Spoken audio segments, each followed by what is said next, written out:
In 1965, a Hungarian man named Laszlo Polagar wrote a series of strange letters to a woman named Carla. Laszlo was a firm believer in hard work. In fact, it was all he believed in. He completely rejected the idea of innate talent. He claimed that with deliberate practice and the development of good habits, a child could become a genius in any field. His mantra was, "A genius is not born, but it educated and trained."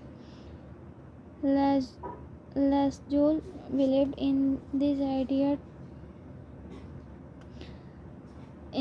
idea so strongly that he wanted to test it with his own children, and he was writing to Kerala because he needed a wife willing to jump on board. Kerala was a teacher, and although she may not have been as adamant as Laszlo, she also believed that with proper instruction anyone could advance their skills.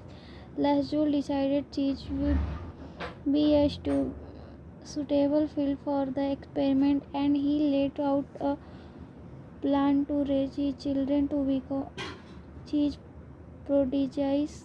The kids would be homeschooled, a rarity in Hungary at the time. The house would be filled with cheese books and pictures of famous cheese players.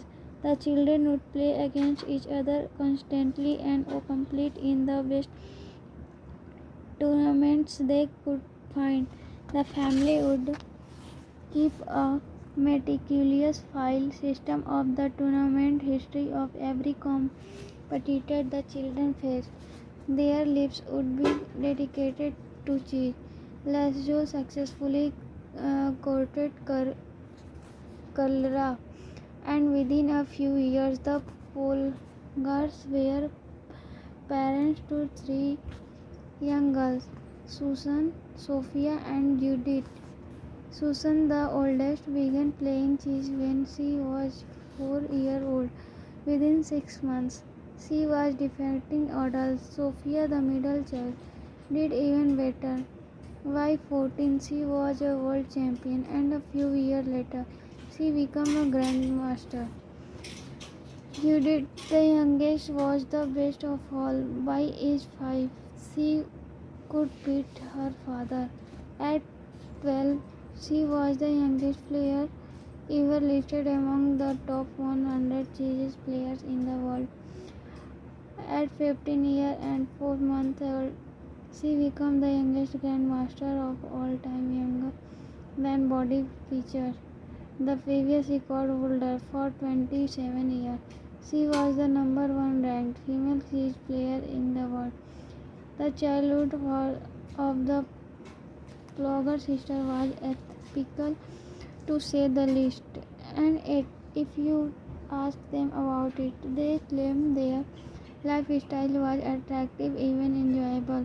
In interviews, the sisters talk about their childhood as entertaining rather than grueling. They loved playing chess. They couldn't get enough of it. Once Laszlo reportedly found Sophia playing chess in the bathroom in the middle of the night, encouraging her to go back to sleep. He said, "Sophia, leave the fish alone." To which she replied, "Daddy, they won't leave me alone." The Plogger sister grew up in a culture that prioritized chess above all else, praised them for it, rewarded them for it. In their world, an obsession with chess was normal. And as we are about to see, whatever habits are normal in your culture are among the most attractive behaviors you will find. Humans are herd animals. We want to fit in, to bond with others, and to earn the respect and approval of our peers. Such inclinations are essential to our survival. For most of our evolutionary history. Our an- our ancestors lived in the tribes, becoming separate for the tribe. Our worst being cast out was a sentence. The lone wolf died, but the pack survives. Meanwhile, those who collaborate and bonded with others enjoyed increased safety, meeting opportunities, and success to resources. As a Charles Darwin noted, in the long history of humankind, those who learn to collaborate and improvise most effectively have prevailed. As a result, one of the deepest human desire to belong, and this ancient reference exert a powerful influence on our modern behavior. We don't choose our earliest habits, we imitate them. We follow the script handed down by our friends and family, our channel, our school, our local community, and society at large.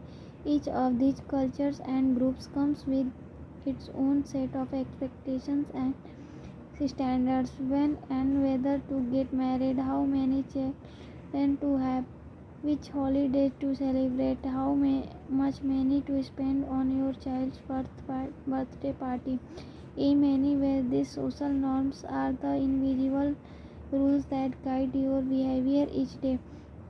You are always keeping them in mind, even if they are at the not top of your mind. Often you follow the habits of your culture without thinking, without questioning, and something without remembering. As the French philosopher Michel de Montaigne wrote, the customer and practice of life in society sweeps us along.